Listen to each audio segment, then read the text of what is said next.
When Peter D'Adamo and I recorded our interview, it was like a couple of old biddies or guys standing at the bar. We just went on for an extraordinary amount of time. It was originally scheduled for 45 minutes. We went for almost an hour and a half. And because of that, when I edited the Breathing Forward story for Lung Transplant Awareness Week, there was obviously a lot of material that was left over. So, because of that, I decided to publish this special additional excerpt, which actually covers Peter and I talking about a whole host of things, some related to our relative lung disease, but actually a lot more of it was about philosophy, about medicine, and about the advances there, and just about everything. So, please enjoy what I've entitled Peter's Extra Bits.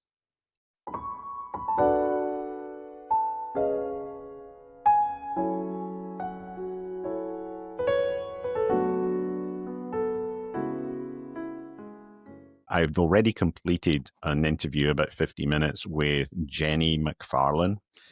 I came across Jenny because when I was trying to research and find out about this lung transplant thing, because obviously it came on me very quickly. Like, I thought I was going to get better from my collapse, that I didn't. And I was in a medical ICU and they said, yeah, we're listening to you for transplant.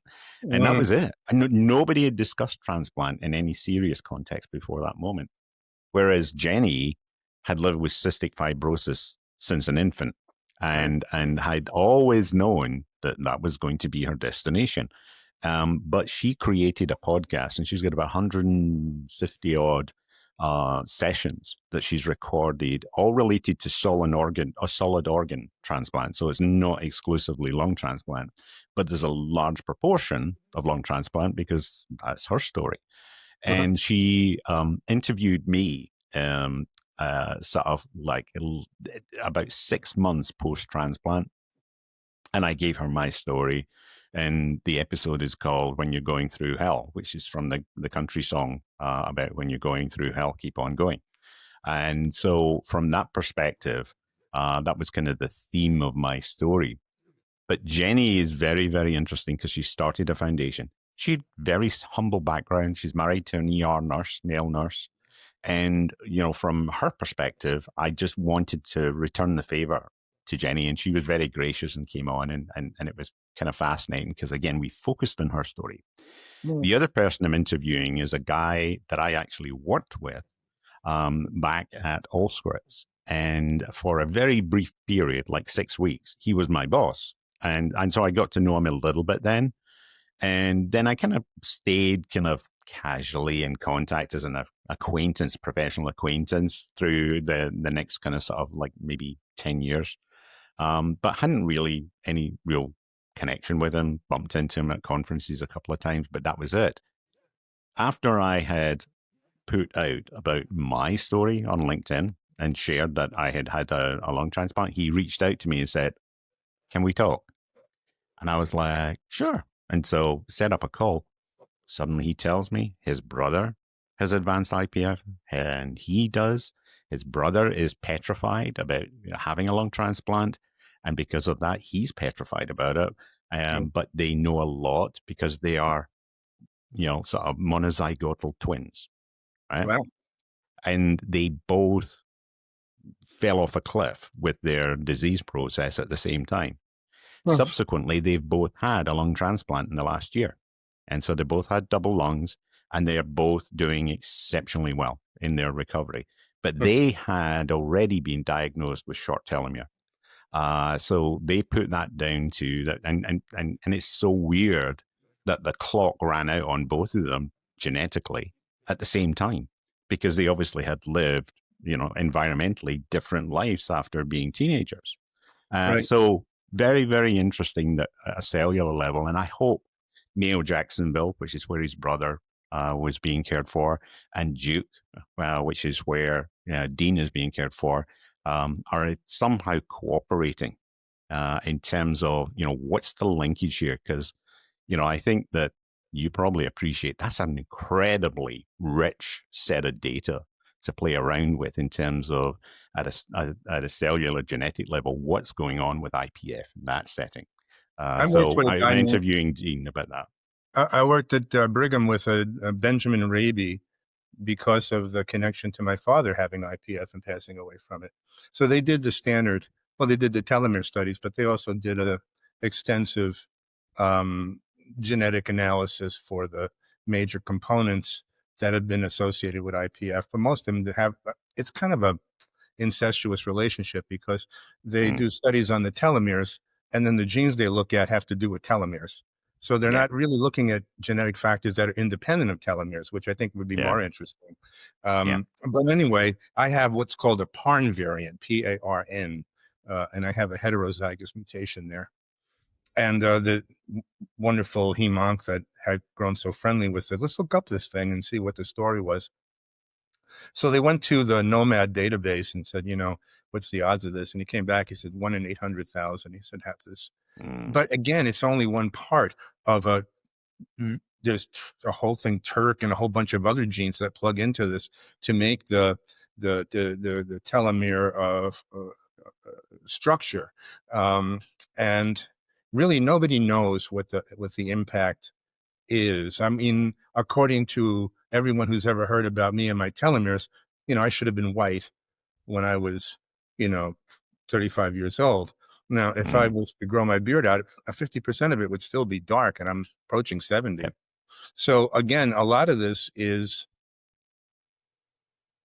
not causal.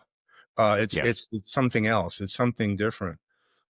But I I like to see people being interested in it. There's an interesting thing. I just read a study that um, came out yesterday on how disruptions in circadian rhythms are now linked to fibrotic diseases, things like sleep dis. mm, So, again, we're going back to looking at fundamentals, your intestinal health.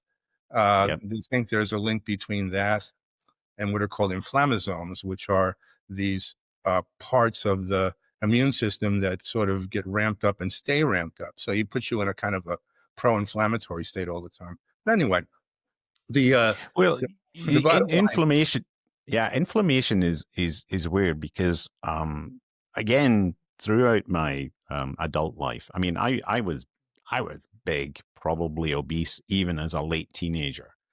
Mm, And I obviously, as an early adult, I kind of like try to stay reasonably fit. But there are pictures of me with my kids as young infants, preschool, and I am round faced. I mean, like I look back at it now and I go, holy moly, what was I thinking? Well, I was just living life. I was just getting on. I was physically able to do things. But I had that obesity throughout that. But in my teens, I started developing allergies. And I had some asthma attacks even back then. And I put it down to environmental because first time I came home from nursing school, my mum had got a dog. I don't know if it was because I had left home, but whatever. She suddenly had a dog that we didn't have in the house when I was growing up. Well, I immediately, as soon as I would, stroke the dog, touch my face, suddenly my eyes are like exploding, you know. So from that perspective, I suddenly became aware that that was going on. Didn't connect it to inflammatory process. It was just, hey, it's that allergies. People get those, don't they? So you start taking meds. And so from that perspective, I became aware. But as I got into my 40s, and that's the magic time, the eyes start to go, all the other stuff starts to go, the hair starts to gray. I was delighted about that because I had such a round, baby faced face. Everybody thought I was much younger than I mm, actually was. So I was delighted when some gray hair started appearing.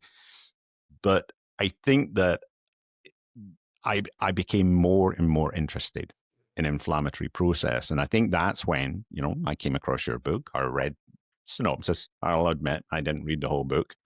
Um, but I started becoming very aware of all of these other triggers to inflammation, and that inflammation was more complex.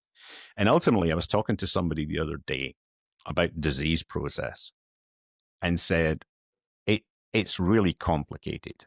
You know, we know there's genotypical and phenotypical factors in our body in terms of what's going on with the interplay, and it's a bit like your larder. Between your refrigerator and your larder, you have hundreds and hundreds of ingredients.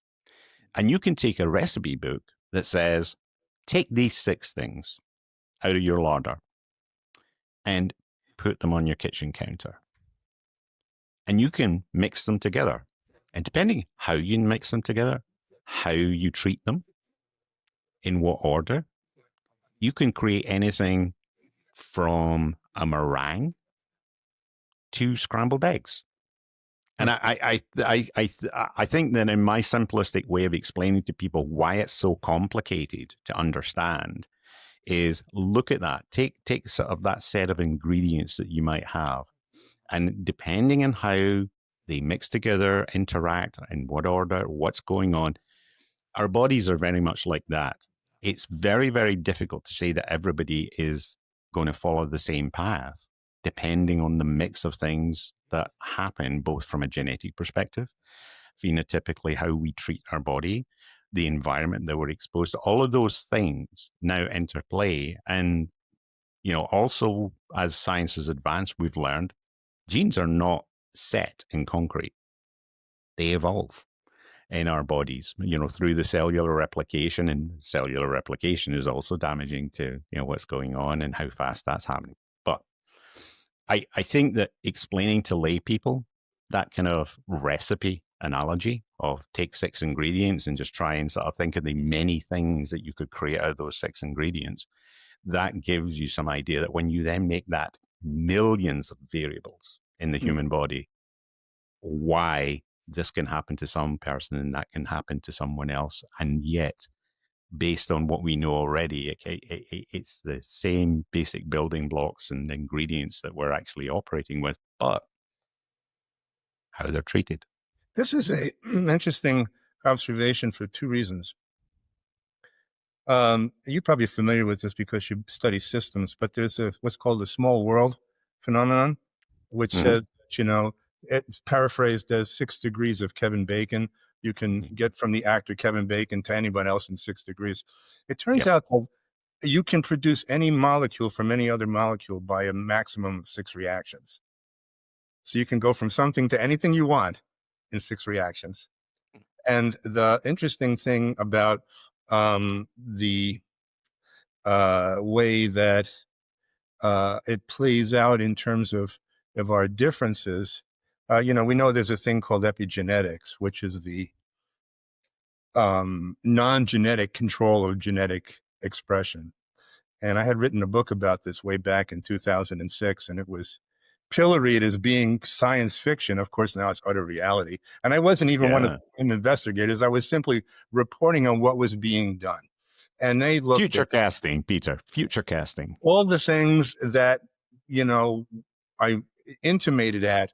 I even included telomeres as an epigenetic phenomenon in the book. But the thing about this is it really is the link between environment, genetics, and the conveyance between one generation to another of accumulated information about that genomic expression. So for instance, if you can imagine, our genes have sort of locks on them that are called either methylation groups.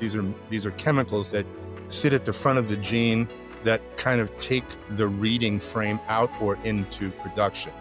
And these methylation, they're like the things you put on your car when you park in the wrong place in New York City. They're like blocks, wheel blocks. Yep. These are all done environmentally. And the interesting thing is that they are accumulated in the course of our lives and in the course of our passing the genetic material onto our offspring. It's not as nice as genetic conveyance, but roughly 1 in 200 of these marks will be conveyed to the offspring. So your accumulated environmental experiences as part of the repertoire of what is been memorized as to what you want to do with those genes you have is conveyed onwards. And as you were given that from your progenitors. If you've been moved by today's stories, please consider becoming an organ donor. In the United States, go to organdonor.gov, and in the UK, organdonation.nhs.uk. Be someone's hero. Yeah. And so I'm going to follow that line through for a second to make it personal. So I was separated from my birth father. I'm the eldest of sort of four children that my mother had. Suddenly, in 2000, I was contacted by his sister, my aunt, to say, um, unfortunately, your dad is dying. He really wants to speak with you. Hmm. I, would you be willing to me to put you in touch with him? And of course, my reaction was immediately, a human one of course. I mean, if he wants to speak with me, I have no ill feeling towards him. My mother didn't either, as I was growing up. So let's do that. Turns out that he had developed lung cancer. Now, at the time that I found out about this in 2000, I obviously had no, sort of pulmonary symptoms. I took that at face value. He had been a very practical, hands-on man. He had done lots of advanced, what I'll call cabinetry for high-end clients like banks, etc. And obviously, a lot of that is you're working with veneers, you're working with solvents, you're working with manufactured wood products, i.e., MDF and things that produce a lot of dust. Hmm. So, and he had smoked from his teenage years and not stopped. So therefore, I went, he's passed on at the age of 62 because he has, just basically been exposed to all that stuff. Hmm. Sure. Now, I honestly wish I could go back and find out phenotypical information and even genetic information about him to find out how much of a through line there was, exactly as you're describing.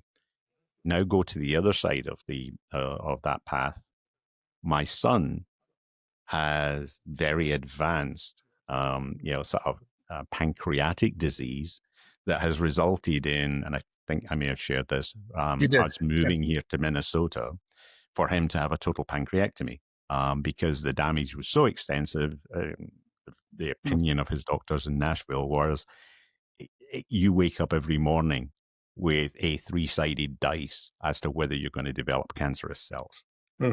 because of the damage that's there. So you really need to lose this organ to, prolong your life. So he's had that. And the more that we've looked into that, he's got CFTR markers for cystic fibrosis, although never developed any pulmonary symptoms related to cystic fibrosis, but it is implicated in pancreatic disease. He had a pancreatic divisum, so he had a structural, failing in terms of the way that the pancreas had formed in utero, which meant that he was basically not producing the enzymes that were being produced for digestion were basically getting blocked up inside his pancreas. So some of the damage and inflammation was related to the enzymes basically trying to eat the pancreas instead of, Right. getting into the digestive system. That's actually the acute pancreatitis model too. Correct. Yeah. Something comes along your way like a little cork Yep. and cause up the pancreatic duct, and you eat yourself for Yep. lunch. Exactly. Yeah. And then the other complicating factor is both Sarah and I, we found out from 23andMe, God bless them, are both carriers of alpha 1, which means that Jamie has ended up as the unusual variant of that. And again, whilst he doesn't necessarily have liver disease and he doesn't necessarily have the lung presentations of the impact of being having a misformed alpha 1 response, he has those complications there. And that's what I come back to. Hmm. It's like that recipe book. It's like, okay, what is the perfect storm of things that caused him to have such severe pancreatic disease? Yes, there was the malformation, which was, genetic, it just malformed in utero. Yes, he's got the CFTR that's implicated. And yes, he's got alpha 1, but has he got other stuff, the other genetic markers? And he's on the list to get selected for the tapestry study at Mayo. I'm really hopeful that if we can both get tested, that I can convince the study group to actually try and look at us together as a familial unit. Mm. and see if we can find out more. Now talk about your symphony of hammer blows. You know, I mean, poor bastard. Yeah, no, and thank you for that. But I mean, he tries to maintain some perspective on all of it, even though it has it's reached a stage whereby it is kind of impacting his life way more than it did in his 20s and 30s. Right. He's just about to turn 39, so And yeah, I grieve for you as a parent because, you're dealing with your own health challenges, and you've got this on your mind, probably outweighing your own at times. And because I know it would be the case for me with my kids, but yeah. you seem oddly full of equipoise given your situation, and I salute you for that. Well, thank you. I appreciate it. You're not the first person to say that, and to be honest, Peter, I talk a lot about resilience, and you saw that I posted an article about another favorite Latin phrase of mine is Invictus. Mm. Undefeated. That's very much my attitude, and I think it's driven by the fact of, and this is how You're I the guy that felt. got my wife to do this virtual Camino, who now has dragged me into doing the virtual. Thank you very much. Um, but I'm looking forward to it. And No, oddly enough, my sister-in-law is on the Camino, and I have her dog. So if you hear some barking in the background, he's a barker. Um, no, that's awesome. but That's but awesome. it's fascinating that the fact that we share this. We have such an interesting intersection of interests and Mm, avocation, and then we have this lung trajectory as well. And I mean, it's a very select club. What we mm, do with the time we've been given, um, I think everybody seems to have a different idea of what it means to them to be given these extra years. Some people don't yeah. do very much. I sometimes wonder, if I'll do justice to things as well, because I was talking to, there he goes. I was talking to Martha, my wife, Mm, about how, I was a clinical instructor up until, oh, I don't know, 2023 and 2022. And I loved working with medical students because they were kind of they were like a fountain of youth for me. Um, mm, and, um, and then my house burned down on Christmas Day that year, and I was diagnosed with IPF. So mm, first thing I did is I went to the Bible to refresh in my mind the story of Job, because I thought to myself, okay, where's my dunghill that I can sit on top of and get asked by the devil how happy I am with all this? yeah. Uh, and again, it was for me uh, kind of an odd thing, because I went into retirement, and which I probably wouldn't have. And the post-retirement world for me, I don't know. I'm giving a lecture, believe it or not, to the medical group in my state on fibrosis Mm, in November. And I do like keeping my hand on things. I run a very interesting Facebook group with about 7,000 physicians, which I actually report on the literature on. Um, mm, and so I keep busy. But I find sometimes I even get drawn into those Facebook pulmonary fibrosis and lung transplant. And, it's mostly just trying to get them to understand, you know, really where they are. We talked about this before you hit the record button, how mm, much of it is fear, how much of it mhm, is uncertainty about things. And really, it's kind of fear of the new. It's fear of the unknown, mhm, which is actually one of the more interesting fears to have. Being fearful of something you don't even know that you're fearful of. I wonder about the logic of that, but that's probably a reptilian stress response on a certain level by people who haven't figured out intellectually how to cope with the consequences. But mm, at the basis of it, like somebody said on that group to me, uh, how long did it take you to decide that you were going to do a lung transplant? And I said 2.5 seconds after my local pulmonologist said that it was the only cure. yep. Okay, well, that's what I'm looking for. It's Yep. as simple as that. I mean, it's probably, maybe a cure is a bit overstated, but at least while the time it's working, you are cured, Yeah. David despite. Erasmus, at the medical director at the transplant center in Vanderbilt, described it this way to me. He said, "We're going to take away a terminal disease and give you a chronic disease that we can maintain. Brilliant. And that will allow you to have a full and meaningful life. You will always have, an impacted disease, i.e. immunocompromised, and all the kind of impact of taking the drugs that manage that then take a toll on your body, et cetera, et cetera. But they've learned so much about it now that there's a reasonably good bet that, having dealt with this thing, because that's what the medical director of the ICU said to me when they broke the news to me, was lung transplant's your only option, because the alternative is terminal. We can't sustain you on ECMO. We can't take you and turn you into, a cyborg robot version of Stuart by taking your lungs away. We have to transplant you. And so, therefore, that is the only option. Well, like you say, when you're faced with Hobson's choice, the answer is sure, I'll take it. Why not? Sign me up. What do I have to Yeah, do? exactly. How high? Yeah, yes, The interesting thing about us and our generation, benefited from modern medicine, mm, sort of. In other words, we got the amalgam fillings. Our kids yeah, got the sealant, yes, but so they never have cavities. So yeah, we're always one level of technology. We have the breakthrough technology, but not the best yeah, technology.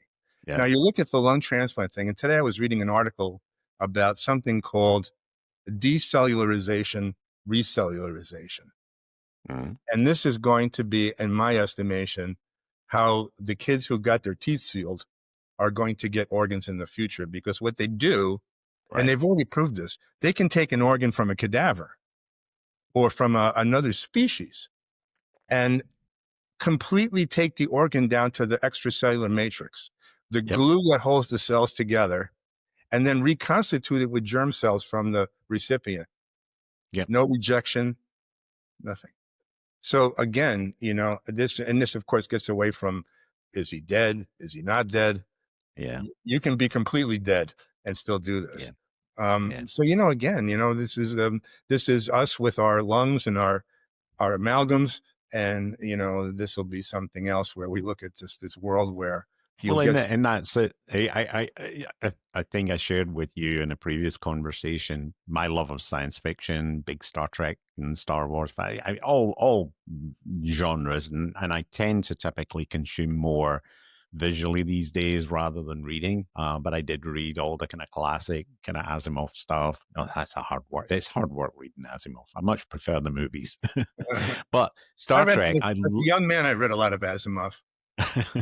Yeah, very yeah, interesting. yeah. I mean, we are gluttons for punishment in that way. Believe it or not, I Yeah. came at Asimov from a perspective of my work in blood type, Uh-huh. because he wrote a book with an immunologist named William Boyd, Oh, who was the person who discovered that there were natural agglutins in the diet that react with your blood group antigens. So yeah, Boyd and Asimov wrote a book in the 1950s that was the first defense against the use of race to make any generalizations about yeah, aptitude, abilities, or whatever. And at that point, I kind of had a warm spot for Asimov because it felt like, okay, this guy was yeah. a straight shooter. Well, Yeah, the I mean, point I was going to make was in relation to Star Trek 4, the movie. And there's a scene where they are trying to break into a hospital to rescue one of their colleagues who has been injured whilst trying to steal nuclear nuclear material. It's very complicated. But Dr. McCoy in there's this woman in the corridor on a gurney who clearly is dying, and they're she's being ignored. A classic kind of like corridor emergency room case. And as he's walking by, he whips out his scanner and goes, "This is ridiculous." And he turns to there's a doctor walking by. He says, "What are you doing for this woman?" And the doctor sort of like spouts off something. I can't remember what it was. And he went, "My God, man, that's barbaric." And I think that's the thing, that as we look back at medical history, and you look back at the 19th century, and some of the things that our predecessors in healthcare were doing to treat conditions as they discovered it.